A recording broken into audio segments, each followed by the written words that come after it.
How to actually learn any skill. I used to have a problem with quitting everything I started.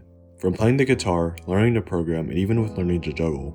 The problem was that I would always quit when I hit a plateau or the skill felt overwhelming and difficult to learn. Through trial and error, I stumbled upon one of Mike Boyd's videos where he talks about how he learned new skills, and this is where everything clicked. Mike Boyd is a YouTuber who has documented himself learning hundreds of skills from scratch, and if he could do this, so could I. The first change I made when re-attempting to learn to juggle was to clearly define my goal with a specific time frame.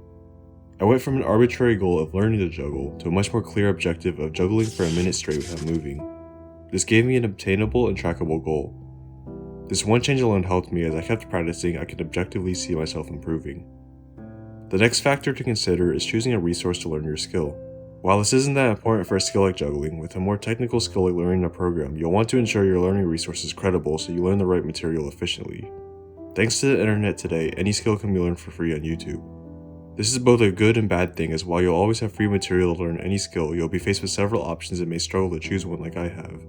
Do not make the same mistake I did deliberating over the best resource to learn, as you will spend hours wasting time that could be better spent practicing your skill. A bare bones and simple metric I like to use when choosing a resource is to simply glance over the video and look at the editing style to see if I like it. Then I'll glance over the comments on the video to see how the audience is responding and the general public perception. After choosing your resource, try and stick with it unless it clearly is not working for you, or you'll risk making the same mistake I did with jumping from one resource to another without actually learning. For physical skills, it can be useful to record yourself, as looking back on the footage can provide you with information on your weak spots that you may have not noticed. It could also be fun to look back on the footage to visually see your improvement. Seeing yourself improve at your skill helps with motivation when you feel discouraged. Now, this leads to the most important aspect of learning a new skill: staying consistent and avoiding burnout. After all, if you aren't consistent with learning, you won't improve, and if you burn out, you'll have a 100% chance of failure due to quitting before you unlock your potential. When learning a new skill, you'll quickly run into difficulty, especially if the attempted skill is outside your comfort zone. This difficulty will make it extremely appealing to quit at the beginning, something that I have fallen victim to several times. The key here is to start slow and build up a habit of learning the new skill.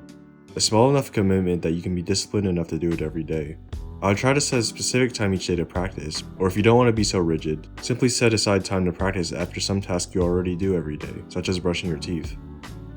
So in my case, I would be practicing juggling after eating my lunch for at least 10 minutes each day.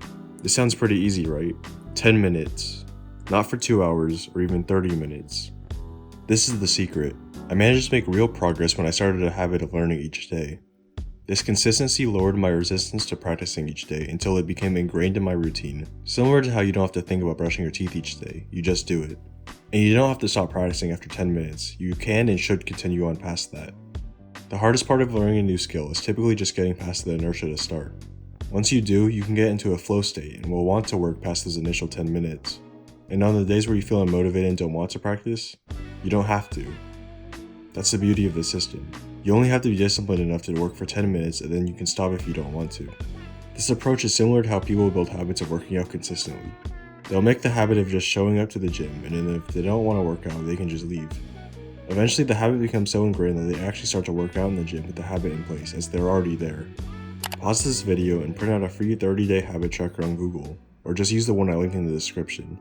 This is how you keep yourself accountable and actually make progress toward the skills you want to learn. Record and keep note of your ability on the skill you are trying to learn right now. Then try a 30-day challenge with the tips I shared in this video. Write a specific trackable and obtainable goal on your paper. Then, record when you'll make time to practice or after what daily activity you already do that you will practice after. Remember, the habit you'll be tracking for the next 30 days is to practice your skill for at least 10 minutes a day. Comment below with what skill you're trying to learn right now and how it's going for you. Thanks for watching.